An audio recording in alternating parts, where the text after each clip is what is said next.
Friends of the THC was established in 1996. This was right about when the Texas Historical Commission had discovered the La Belle shipwreck in the Matagorda Bay. The goal was to excavate that shipwreck and bring it to the people of Texas so that they could understand an aspect of Texas history.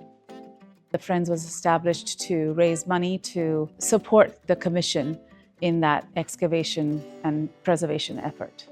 The Friends of the THC's mission is to build philanthropic support for projects and programs of the Commission that tell the full and complete story of all Texans. It's grown in different ways. The organization started off as a purely fundraising organization supporting THC's projects and programs. And then over time, as THC's scope of preservation expanded, our role in supporting that scope expanded as well. We have raised capital dollars for the San Felipe project, the museum, the outdoor exhibit, the Via de Austin exhibit. We have raised money for the French legation here in Austin. We're currently working on the Phase 2 development at Caddo Mounds, which is going to be an education and activity center. And at Levi Jordan, we have construction of a museum and visitor center coming up, and we will be working on that campaign as well. The Real Places Conference started in 2016. The conference provides opportunities for professional development, education, networking, all kinds of things for preservation professionals. Today, this conference is one of the premier preservation conferences, and this is the 10th anniversary of the conference.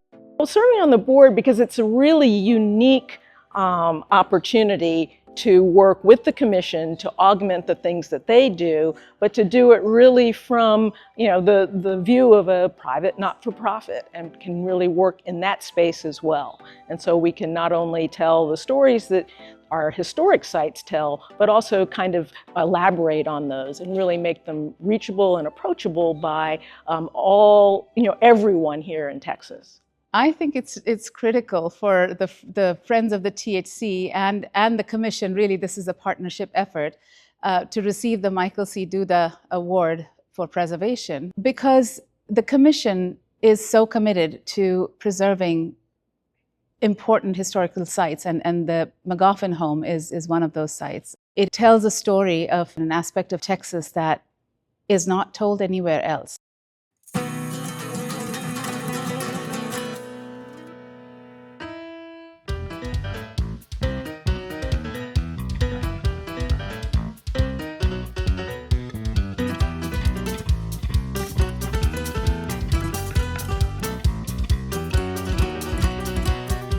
The McGoffin home was built in 1875 by Joseph McGoffin and his wife Octavia. He's born down in Chihuahua, so a Mexican national. Kind of tells the story of many of our families and friends that we have here in our region. Multicultural, multi-generational home. I started as a docent in 2014 and fell in love with this place. Like many of my fellow Pasoans, I'd passed up and down the avenue hundreds of times and never stopped in. And one day my mom was in town and she said, "What are we gonna do?" And I said, "Well, let's go check it out." And that's how I walked into these doors and learned all about it. No turning back, still here. This is a territorial style adobe mansion. It has 19 rooms and is over 6,000 square feet of space. It was developed over 3 separate generations since Joseph McGoffin's father's home had been washed away by the Rio Grande. So they had to rebuild fresh. And we believe that he rebuilt his home in the style of his father. And then subsequent generations added spaces as they needed and as the family changed. From an early capitalist family growing businesses along with the politics of El Paso, to a military family with a large number of children, to the home of a single artist. His father was a pioneering man, right? Comes out here, establishes over 1,000 acres known as McGoffinsville. There wasn't anything out here, right? The city was all around the downtown area, and it was the rural part of the city, but he builds this beautiful home here.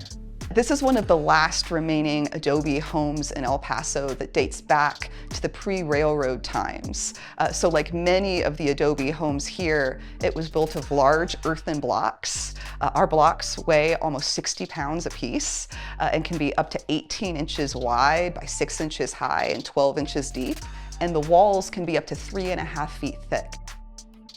Adobe is the perfect answer to the El Paso climate. This home is built in order to catch the breeze so that the wind blows through the shutters.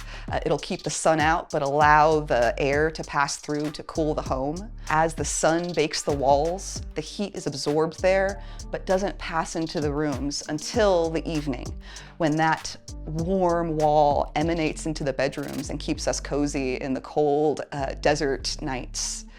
And then in the morning, the cold desert night has soaked into the walls, and so we're kept a little bit cooler throughout the harsh afternoon suns.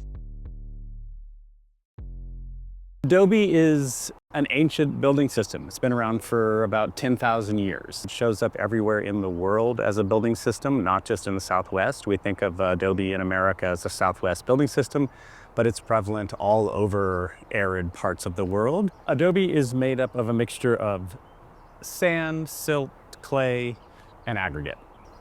We opened up part of the wall to kind of discover what's happened here at McGoffin House. You can see certain things like this crack here. That was the end of that building. So this is an addition of a building coming this way. There's nails that are in the building that make a connection between the existing adobe and a plaster system. We have a lot of new materials that have been added to try and protect the adobe building. They've completely sealed the adobe building in 1.5 to 2 inches of Portland cement. The breathability of an adobe brick is crucial to its survival. They're basically earthen sponges. They will continue to absorb moisture anytime there's moisture in the air, anytime there's moisture in the ground. That moisture will travel to the driest place. That driest place is often the bricks. And when you cover it in a non-permeable surface like Portland cement, that moisture can get in, but it can't get out. We've lost all of the ability to take care of an earthen building. You know, all the adobederos are gone, all of the earthen plaster guys are gone, all of the knowledge is gone, all the skills are gone. And so we end up with a point where not only have we done things that are damaging to the building, we also don't have the information to how to take care of it anymore. The idea is to come in here and take off the bottom course of plaster throughout the entire building, make repairs from the bottom up, where the most significant damage has happened against the ground, and then work our way up through to the parapet walls, and then replaster this building with a traditional lime-based system. Science has shown us that cement is not a great feature for the home, and so we're going to be replacing it with mud and lime, the traditional methods. With Phoenix One managing the project and ongoing site, seeing everything as when they do demo and repair. Pretty much all the involvement is removal of spalling, plaster work, deep in depth with the adobe. Is based on Texas history, is something that, you know, we can be able to keep alive and allow people to be knowledgeable with it in the future. It's not a job that everybody can do, and it's very unique work. Love it. The thing I like best about this architectural style is that it combines all of the cultures that built El Paso.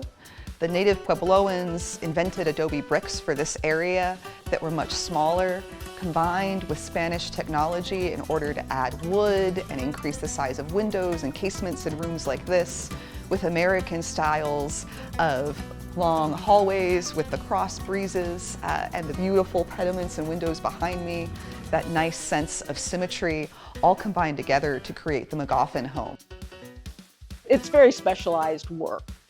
It's also a very special home, and anyone who has, seen its woodwork, the tile work, and all of those pieces are really quite incredible. And so to be able to restore those so that they look good, but that structurally they'll be able to withstand the climate and to withstand the number of visitors that can go through and enjoy it is really part of the work that needs to be done.